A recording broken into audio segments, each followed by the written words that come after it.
Greetings, and welcome to Call of Cthulhu, the official adaptation of Chaosium's tabletop RPG from Focus Home Interactive and Cyanide Studio. This is you, Edward Pierce, war veteran, private investigator, struggling alcoholic. You come to the near-forgotten Darkwater Island to look into the deaths of the Hawkins family after an inferno engulfed their stately home. Well, here we are, Hawkins Mansion.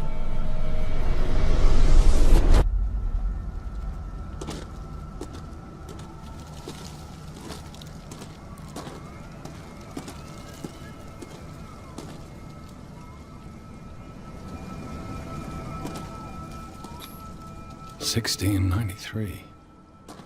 This house is much older than it seems.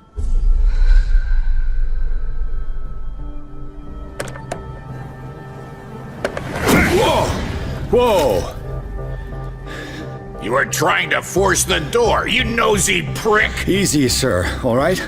Put down the axe. You know what we do with rubble like you? We gut them! Dump them into the ocean! Whoa! You're Mr. Winchester. Lower that axe. Let's talk calmly. I'll show you how we have it out on Darkwater. The encounter with groundskeeper Winchester can be resolved in a number of ways. Intimidation, subterfuge, good old-fashioned sneaking, it's your choice. Your skills will determine your fate and are improved throughout your journey. Dead to rest in peace. Follow me. I know the place.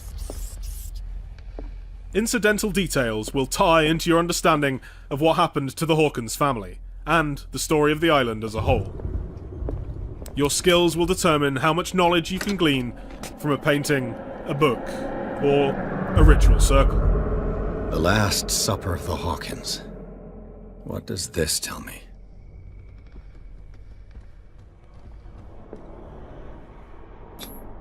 They seem happy, but Charles is already looking off into the future.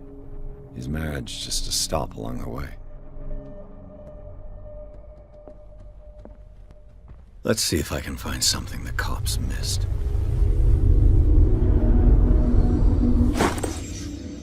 They had a fight. Pierce is not a magical being, but he is extremely perceptive, and a great investigator. Did Sarah Hawkins lose one of her shoes? How? The child's corpse left a trace. During these reconstruction scenes, you find clues to quite literally build a picture of what happened. Did someone escape the fire? The more clues you find, the more you will know heading into conversations and other situations in the future. If the painting I found on the docks really came from here, how come it didn't burn? Of course, in Call of Cthulhu, knowledge has a price, and blissful ignorance is sometimes preferable. The more you discover, the closer you come to truth, the further you push your sanity to the brink and risk the abyss of madness.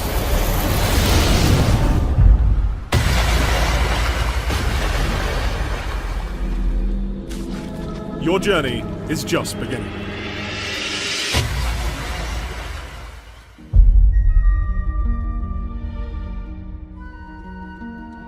So, Chaosium takes a very rich universe of Lovecraft, with cosmic horrors, ancient gods, and they make this pen and paper RPG. So we take our roots from this pen and paper RPG. Okay. Did you guys play the game? Or? Yes, of course. Yeah. You did? Okay, good. Like the tabletop game? Like Yeah. Oh. Long time ago. That's pretty impressive. I know a lot of these games are so popular. Tabletop coming back, and to bring this art and to bring this setting and to bring it so alive is such a treat for fans of Cthulhu and Lovecraft. Thanks, Stranger Things.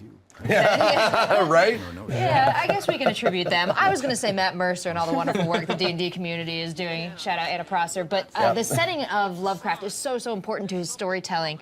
Can you tell us a little bit about where the game is set, and is it northeast of the United States? Yes, sure. You want to go? Yes. So the story takes place on a remote island named Darkwater.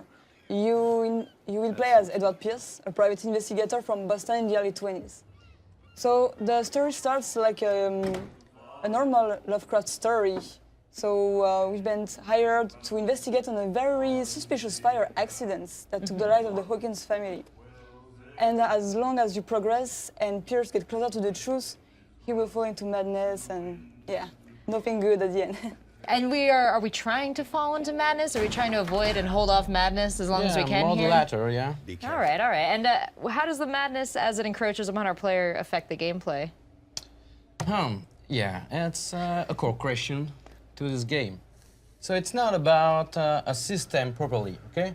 We try Let's to get put him the another player drink. inside the shoes of the protagonist of a Lovecraftian story. So the point is to make him become mad, because every protagonist in a Lovecraft story becomes mad in the end. So it's not about playing with a system. We didn't want the player to be aware that there were system working behind the scene, because then he would understand it and he could, have be able to master it. Right, yeah. Yeah, so no, it's pretty story-driven, and you will become mad. The point is, can you retain some of your sanity in the end, so you will still have some free will? I absolutely love that there are things that the player cannot see and does not know as they go through. I'm sure, like, since it's very story-driven, like, do your choices, like, affect everything, like, around you and that kind of stuff? A photograph. Yes, not every choice, but yeah, you have at several points in the game some very important choices or action to take or not to take, or decision to know about something or to just ignore it. These are the step the player can choose. Excellent. As you're traveling through this game, do you stop and pick up bits of collectibles or lore or stuff like that? All about information. Okay, okay. So it's like hunting for clues. Yeah, but not in a Sherlock way. Okay. It's more about, at the beginning, this is an investigation. Okay. But as your protagonist begins to understand that he put his fingers into something very horrific, then he will decide that, it's not a superhero. So he will just say, oh, I just got to get out of here. Right. Yeah, so it's, in the end, not very much a game of investigation. It begins like normal case, as in most of Lovecraftian story. But then it follows up with some kind of survival pursuit. How linear is the story progression? It's linear you do every chapter in a given order. Okay. But in every chapter you have branches. It depends on how you build your characters, the skills you decided to upgrade or not, the choice you've made, the action you took, and the relationship you developed with the main characters of our story. For example, you want to reach your objective, you can use your skill and lockpick a door, you can use your athleticism to push obstacles, you can talk to some cop and make friends with him, so he allows you to pass through the main door, or you can, learn things about the tunnels underneath and decide to go that road. Okay, so there's a RPG system in place. Yes. Okay.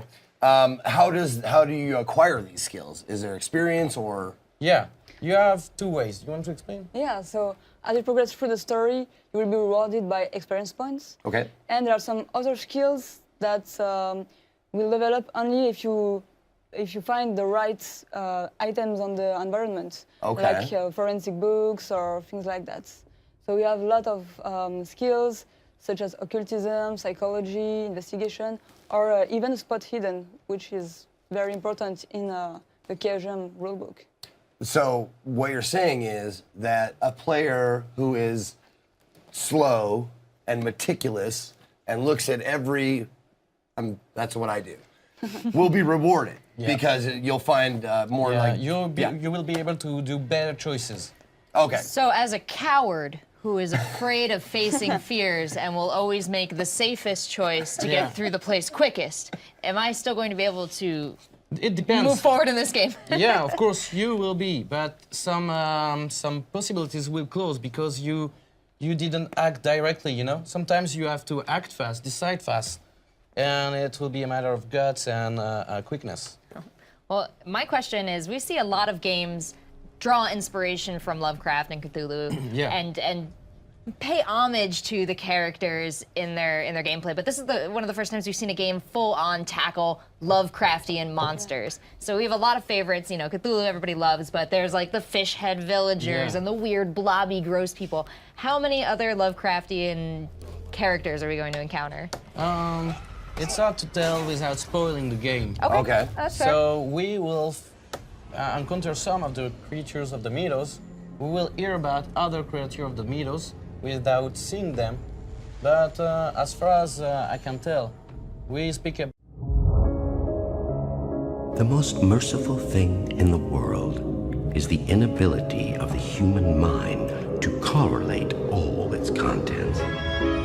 We live on a placid island of ignorance, in the midst of black seas of infinity. And it was not meant that we should voyage far. Madness is not a curse.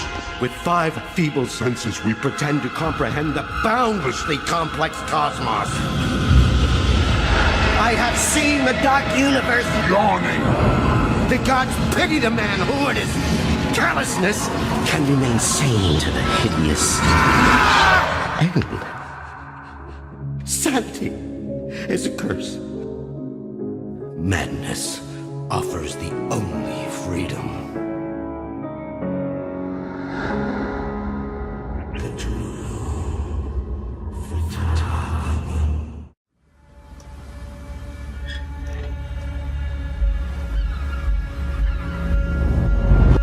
And here's patient number 3. See, Margaret, from the way his hands are trembling, the subject's brain is still functioning, in spite of the post-traumatic stress.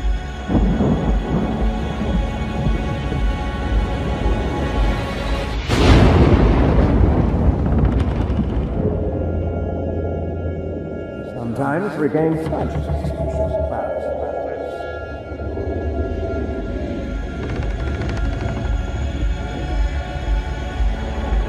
And sinks back into sleep.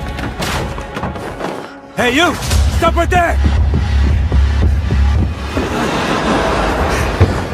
Come on, come back here!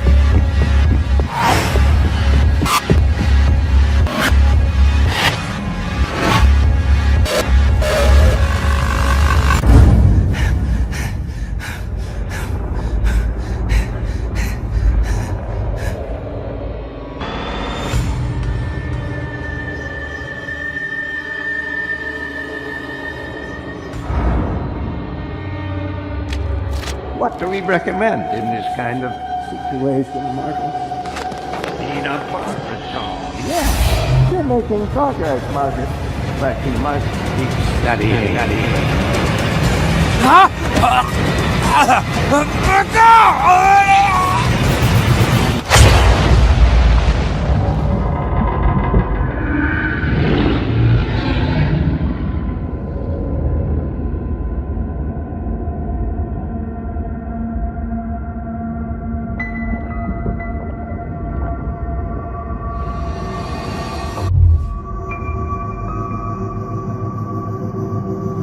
Mr. Pierce.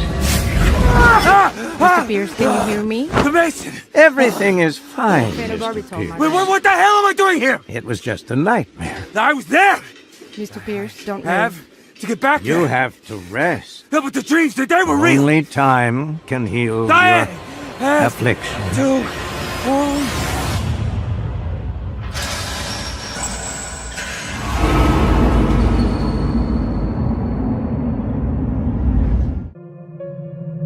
My beloved son, he's... I don't trust them. You must help me, Mr. Pierce. a monster!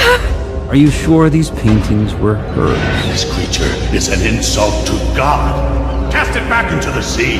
They are not in the spaces we know, but in between them.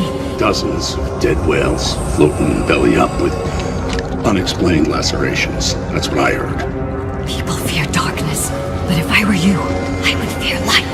Fire was an accident. The case is closed. The bodies, they don't match! Turn back while you still can. There's nothing to find here. I have seen things. Dreams of the deep, of a lightless city.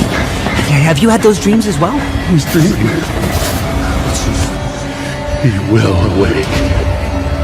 Mr. Pierce, have you ever questioned your own sanity?